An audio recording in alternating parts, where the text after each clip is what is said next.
Hi there, welcome to my YouTube channel Dhyani Classes. If you are watching my video for the first time, do subscribe my channel, hit the bell icon so that you get notified whenever new video will be uploaded. So in today's video we will look at the fourth part of the chapter The Enemy from class 12 CBSE. So let's jump into the video now. Then putting down the needle, he took a man's wrist again. So here Sadao put down the needles and then he took a wrist of the man again to check his pulse. The pulse under his finger fluttered once or twice and then grew stronger. And he observed that earlier the pulse under his finger was weak, but now it seems stronger and the pulse became stronger. This man will live in spite of all, he said to Hana and sighed. So now he became very sure that this man will live and he is out of danger. The young man woke so weak, his blue eyes so terrified when he perceived where he was that Hana felt compelled to apologize. So here man somehow recovered from his injuries and he was quite alright right now, and his pulse was getting stronger and slowly he got up, but he was feeling very weak. And when he opened his eyes, Hana felt compelled to apologize. That means Hana wanted to say sorry to him. She herself served him, for none of the servants would enter the room. So here it was the only Hana who was giving him food and all the things, because the servants did not want to give him any kind of services. When she came in the first time, she saw him summon all his strength to be prepared for some fearful thing. So for the first time she entered in his room and she could understand that he was frightened and he thought he was in danger and he was trying to save himself or reacting something to protect himself. "Don't be afraid," she begged him softly. "How come you speak English?" he gasped. So when the injured man saw Hana, he got frightened, but Hana said, "Don't be afraid," and she told him this thing very politely.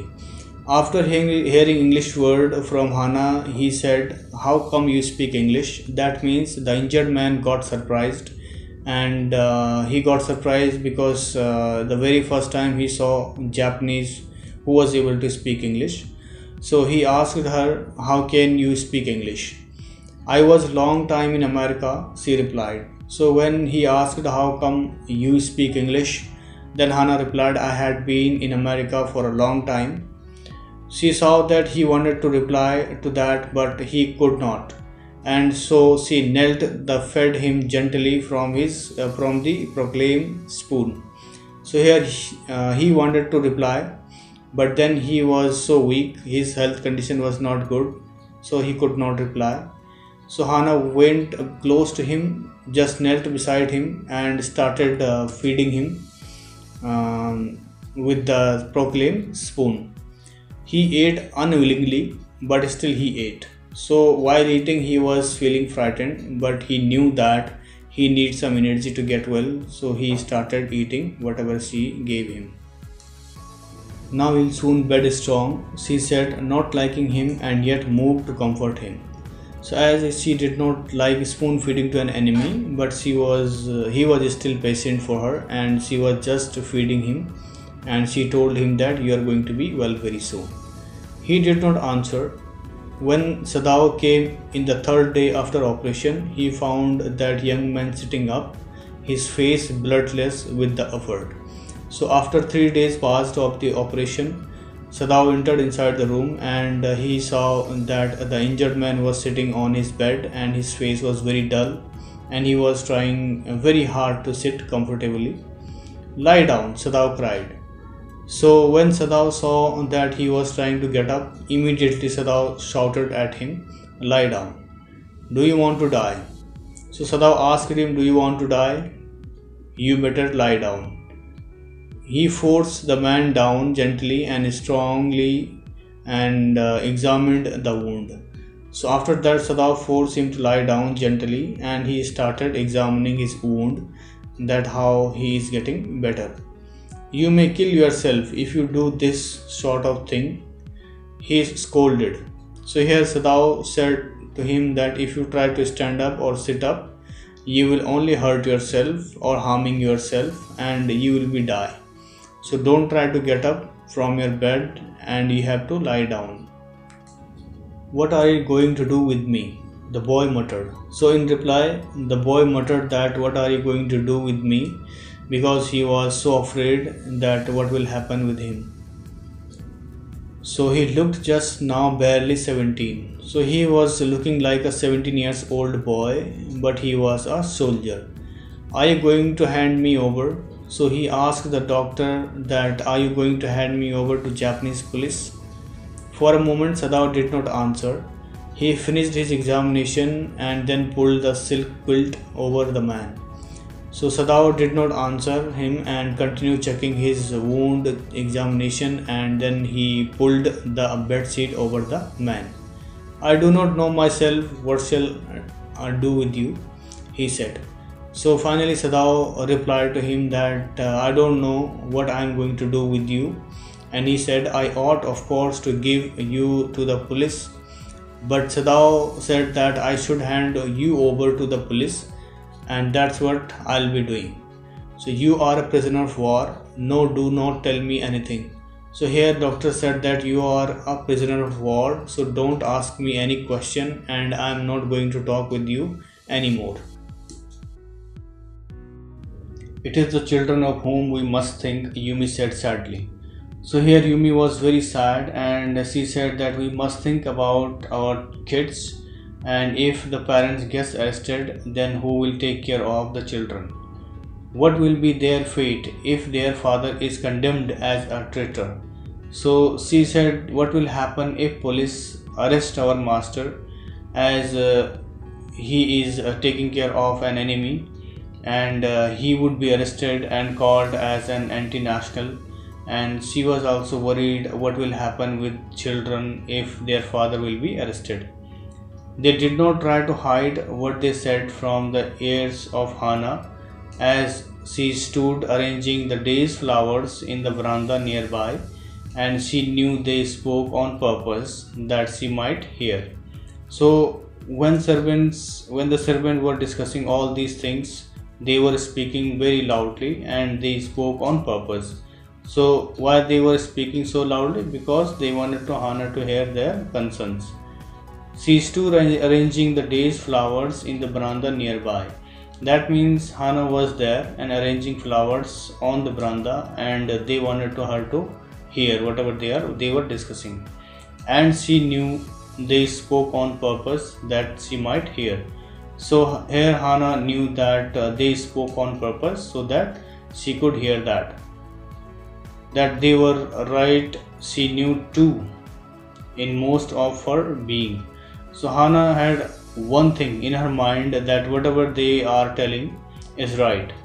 If her husband or their father were arrested, then what will happen with her and her children?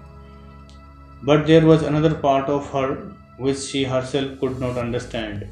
So here Hana got disturbed, and what the servant were speaking, and on the other side she was also thinking that they were curing an injured man. So she could not understand what is right and what is wrong. It was not sentimental liking of the prisoner. She had come to think of him as a prisoner. So here she had tried to have some kind of sensitivity for the wounded man, as he was very young man, and on the other hand she doesn't like him because he was an enemy. She had not liked him even yesterday when he had said in his impulsive way, anyway, let me tell you that my name is Tom. So here he tried to speak to her, and he knows that she disliked him because he was a prisoner of war, and he tell his name to her, my name is Tom. She had only bowed her little distance bow. So he told Hana that his name is Tom. So Hana just acknowledged and slightly inclined her head towards him. She saw hurt in his eyes, but she did not wish to assuage it. So she experienced that he is hurt, and she did not wish to ease his pain because she disliked him. Indeed, he was a great trouble in this house. So that means indeed he was a big problem for all inside in the house, as they were treating him as a patient, but in real sense he was their enemy. As for Sadao, every day he examined the wound carefully. So as a doctor, Sadao used to examine his patient wound very carefully, and he was very attentive towards him. The last stitches had been pulled out this morning, and the young man would in a fortnight be nearly as well as ever. So here Sadao pulled out stitches on one fine morning, and it would take 2 weeks for him to be recovered well. Sadao went back to his office and carefully typed a letter to the chief of police reporting the whole matter. So here Sadao might have been feeling anxious and guilty, and he went to his office and he wrote a letter to the chief of police and mentioned each and everything about the soldier and how he operated upon him and how did he reach his house. On the 20th first day of February, he escaped prisoner was washed up on the shore in front of my house. So here Sadao had already written down half letter, and when he started writing again, he mentioned that it was on the 21st day of February he found an escaped prisoner of war who washed up on the shore in front of his house. So far he typed, and then he opened a secret drawer of his desk and put the unfinished report into it. So here he did not complete the letter, and he used to write few lines every day and then stop writing and put the letter in the secret drawer. On the 7th day after that, two things happened. So here two things had happened on the 7th day. In the morning the servants left together, their belongings tied in large square cotton kerchiefs. So first thing that had happened was their servant gathered their belongings and tied up in large size of cotton kerchief. So that was the first thing that their servant left their house. When Hannah got up in the morning, nothing was done, the house not cleaned and the food not prepared, and she knew what it meant. So when Hannah woke up in the morning, she found that everybody had gone from their house without doing any household chores. She was dismayed and even terrified, but her pride as a mistress would not allow her to show it. So after seeing this, Hannah got shocked and also frightened that who will do all this work, and also she was worried that the servant might go to the police and inform them about this prisoner of war, but she did not show that she is worried because she was the mistress of the house and she would be able to manage without servants. Instead, she inclined her head gracefully when they appeared before her in the kitchen, and she paid them off and thanked them for all that they had done for her. So here they got to know that their servant are ready to go, and she welcomed their decision to leave that house and she did not lose her pride. That means she agreed and accepted that you can go, and she also thanked them for their services and paid them and allowed them to go. They were crying, but she did not cry. So servants were very sad and crying, but she did not cry when they left their house. The cook and the gardener had served Sadao since he was a little boy in his father's house, and Yumi cried because of the children. So here gardener and cook were working in a very long time, and they were working for Sadao's father, and they knew everything about Sadao, and they both were also very sad to leave that house. And Yumi was also crying because she was working as a caretaker and she did not want to go far from their lovely children. She was so grieving that after she had gone, she ran back to Hana. So here Yumi was so sad because she was taking care of children, and before leaving that palace, she ran back to Hana because she did not want to leave that house, and she said, "If the baby misses me too much tonight, send for me." That means she told Hana that if the baby needs me, just call me, I'll come back. I am going to my own house and you know where it is. So she also told Hannah that you know very well where is my house, so whenever the baby needs me, I'll come back. Thank you, Hannah said smiling. So after this, Hannah said thank you for everything and smiled, but she already decided that she will not call back Yumi because they were leaving their job by their own decision.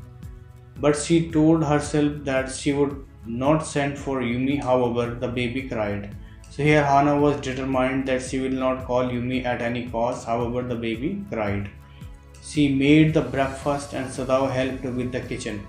So here Hannah had to make breakfast and Sadao helped her by taking care of the children. Neither of them spoke to servants beyond the fact that they were gone. So after all this, both husband and wife did not discuss anything about the servants, and they were busy in taking care of their children, and they knew that why all the servants left the house, because there was an enemy inside their house. But after Hannah had taken morning food to the prisoner, she came back to Sadao. Why it is we cannot see clearly what we ought to do. So in this line, she woke up and gave him food, and then a thought came in her mind, and she decided to share this thought with her husband. So she asked her husband that why we are not able to find out what is wrong and what is right, and why we are so confused. She asked him, even the servants see more clearly than we do. The servant already left the house, and she was very concerned and clear that why the servants left the house, and they were very clear that what they had to do as they left their job due to this prisoner of war. Why are we different from other Japanese? Sadao did not answer. So here Hannah asked her husband that why are you curing this man, and why we are different from Japanese, and why we are taking care of our enemy. But Sadao did not answer because being a doctor, his prime responsibility was to save his life. But a little later he went into the room where the prisoner was and said brusquely. So later Sadao went inside the room and met the prisoner of war and said brusquely, that means bluntly, today you may get up on your feet. So he told him very harshly that you should stand up. So here Sadao knew that now he can walk a little bit on his feet. I want you to stay up only 5 minutes at a time. Tomorrow you may try it twice as long. So as we know that Sadao bluntly asked him to stand up on your feet, and I want you to stay up or at least one time for 5 minutes a day, and from tomorrow you have to stand up on your feet twice for 5 minutes. It would be well that you get back your strength as quickly as possible. So here Sadao said, prisoner of war, that you will get well soon if you stand up on your feet on daily basis. He saw the flicker of terror on the young face that was still very pale. So during the conversation, Dr. Sadao saw terror on prisoners of war's face. That means there was a fear on his face of something. Maybe he thought that he will be get arrested or would be handed over to the police once he will get well. Okay, the boy murmured. Evidently he was determined to say more. So after hearing this, he said, okay, I will do the same. And he also wanted to say something to doctor or wanted to talk something, but I feel I ought to thank you, doctor, for having saved my life.